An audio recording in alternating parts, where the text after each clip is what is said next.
नमस्कार दोस्तों, जय जोहार। मैं कौशल तिवारी और बिहनिया संध्या में आपका स्वागत है।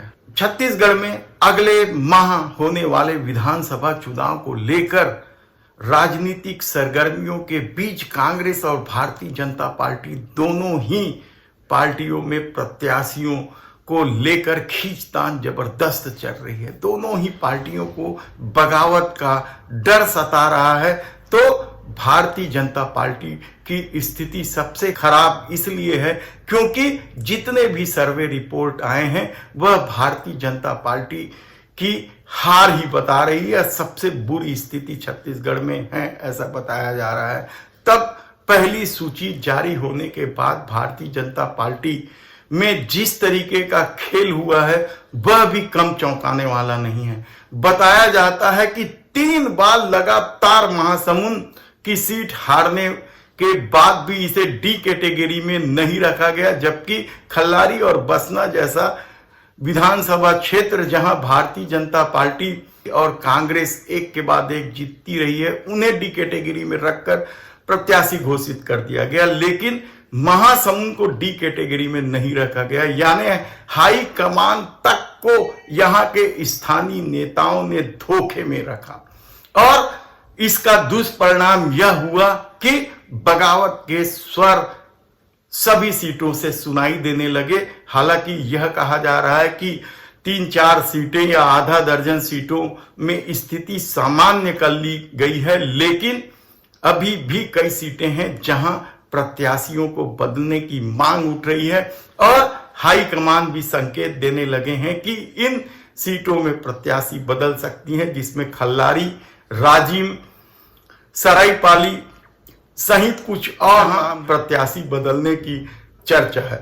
लेकिन सवाल दूसरी सूची का है। दूसरी सूची तैयार होने के बाद भी अभी तक घोषित नहीं हुई है और सूची लीक हो जाने को लेकर केंद्रीय नेतृत्व बेहद ही खफा है और दिल्ली से लेकर रायपुर तक इसकी तलाशी हो रही है, खोजबीन हो रही है कि आखिर सूची किसने लीक की। गुस्से में हाई कमान इस कदर है कि कल संगठन मंत्री पवन साय और प्रदेश अध्यक्ष अरुण साव को दिल्ली तलब किया गया, जहां उन्हें न केवल खरी खरी सुनाई गई बल्कि दूसरी सूची में भी फेरबदल किए जाने की बात हो रही है और कहा जा रहा है कि उन्हें बैरंग लौटा दिया गया। उनकी बातें ज्यादा नहीं सुनी गई और नए सिरे से फिर एक बार 2 दर्जन प्रत्याशियों के नामों पर चर्चा हो रही है। यानी जो सूची बनी थी वह असली सूची थी।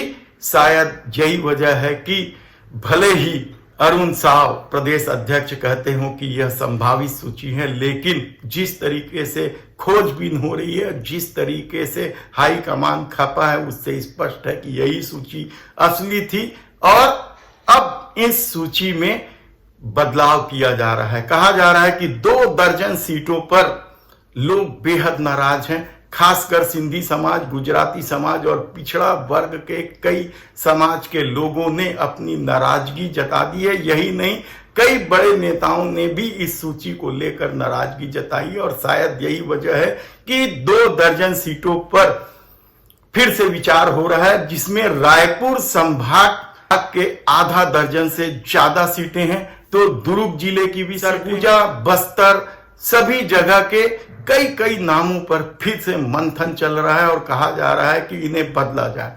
लेकिन उनका क्या जिनका नाम इस संभावित सूची में या कथित नकली सूची में सामने आ गया था, वे तो तैयारी भी करने लगे थे, मिठाइयां खा लिए थे।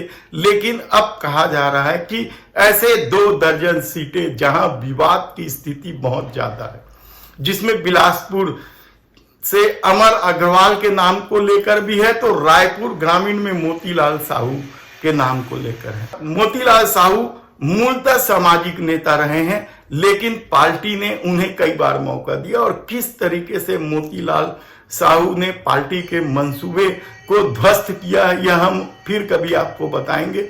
लेकिन कहा जा रहा है कि कई सीटें जो बेहद ही महत्वपूर्ण सीटें हैं, उन सीटों में जिस तरह के प्रत्याशियों के नाम सामने आए हैं उससे साफ लग रहा है कि भारतीय जनता पार्टी ने कांग्रेस को थाल परोस कर रख दी है। और शायद यही वजह है कि चर्चा इस बात की है कि यह सूची यदि अंतिम सूची है तो कांग्रेस को 65 सीट लाने से कोई नहीं रोक सकता। हालांकि भूपेश बघेल का दावा है या उनका नारा है कि अब की बार 75 पार। और शायद भूपेश बघेल की इस दमदारी की सबसे बड़ी वजह है धान खरीदी।